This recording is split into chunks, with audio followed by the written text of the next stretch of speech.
ဘိုနဲ့ချစ်ပီတို့တငယ်ချင်းနှစ်ယောက်ဟာ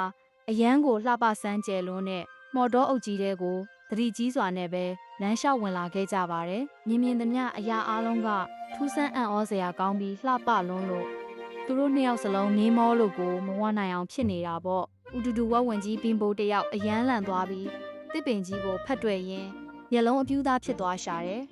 ။ဖြက်လက်တဲ့ရှစ်ကလေးချစ်ပီကတော့ရဲရဲဝံ့ဝံ့နဲ့ပဲရှေ့ကနေမမမတ်မတ်ရက်ကြည့်နေတာပေါ့။ဒါပေမဲ့တောအုပ်မှောင်ထဲကနေဖြည်းဖြည်းချင်းပြန်တန်းထွက်ပေါ်လာတာကတော့အန်နီရဲ့ရှိတဲ့တတဝါကြီးမဟုတ်ပဲတကိုယ်လုံးရွှေရောင်လင်းလက်နေတဲ့မော်လိပ်ပြာကြီးတစ်ကောင်ဖြစ်နေပါတယ်။ကွယ်ကလိပ်ပြာကြီးကတောင်ပန်တွေကိုဖြည်းဖြည်းချင်းခတ်ရင်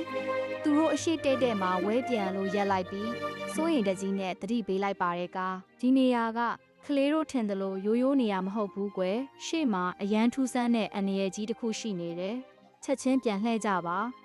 လို့တားမြစ်လိုက်တာပေါ့ကဒါပေမဲ့လိပ်ပြာကြီးရဲ့ကြိုတင်သတိပေးချက်ကိုသူတို့နှစ်ယောက်စလုံးအရေးမဆိုင်ခဲ့ပါဘူး3နာရီခန့်ကြာပြီးတဲ့နောက်ညမောင်လာတဲ့အထိသူတို့ဟာလိပ်ပြာကြီးရှေ့ကနေနောက်ကျောလှည့်ပြီးမော်တော်အုပ်ကြီးရဲ့အလဲပပိုစီကိုပဲတဲ့မတ်မတ်ဆက်ပြီးတိုးဝင်သွားကြတယ်တောနက်ထဲရောက်လေမြူခိုးတွေဆိုင်းလာပြီးပတ်ဝန်းကျင်ကပိုမှောင်လာလေအဲ့ဒီအချိန်မှာပဲသူတို့နှစ်ယောက်စလုံးရှေ့ကအရာတစ်ခုကိုမြင်ပြီးတုံးခနဲ့ရက်သွားကြတယ်